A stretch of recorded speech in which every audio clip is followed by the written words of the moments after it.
Hello বন্ধুরা, সবাই কেমন আছো? আশা করি ভালোই আছো।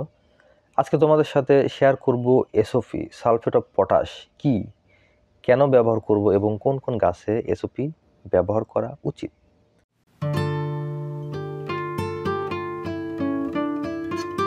এসওপি হলো পটাশ, যে পটাশ আমরা এমওপির পরিবর্তে ব্যবহার করে থাকি। এসওপিতে 50% বিশুদ্ধ পটাশ থাকে।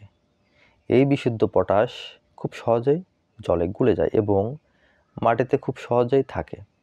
টবের মাটিতে বারবার জল দেওয়াতেও এটি ধুয়ে যায় না।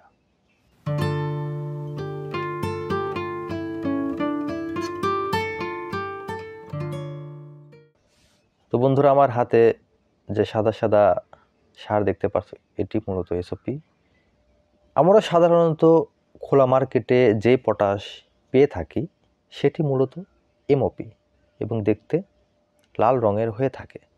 এমওপিতে প্রচুর পরিমাণ নুন থাকে, যেটি গাছের অনেক ক্ষতি করে। এসওপিতে নাইট্রোজেন এবং ফসফেট কোনোটি থাকে না, তাই এটি গাছের কোনো ক্ষতি করে না। যদি সম্ভব হয় সমস্ত গাছেই এসওপি ব্যবহার করা উচিত। এই যে লাল লাল যে সারটি দেখতে পাচ্ছ, এটি হচ্ছে এমওপি।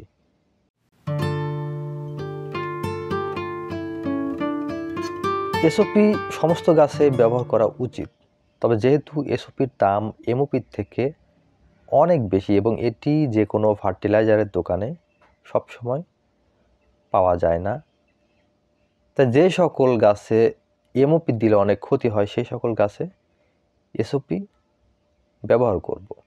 এসওপি সাধারণত গোলাপ, লেবু, আম, ড্রাগন এই সমস্ত গাছে ব্যবহার করা উচিত এবং এসওপি যদি সমস্ত গাছে ব্যবহার করি তাহলে গাছের ফুল, ফল ও সবজি অনেক বেশি পাওয়া যায়।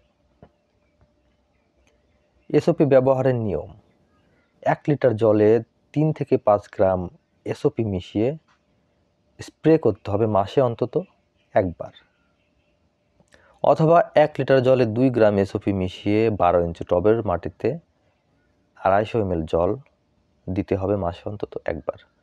তো আমার ভিডিওটি যদি ভালো লাগে অবশ্যই একটি লাইক দিবা, আমার চ্যানেলটি সাবস্ক্রাইব করবা, আর কোনো মতামত থাকলে অবশ্যই কমেন্ট বক্সে জানাবা। আজকের মতো এখানেই বিদায় নিচ্ছি। আল্লাহ হাফেজ।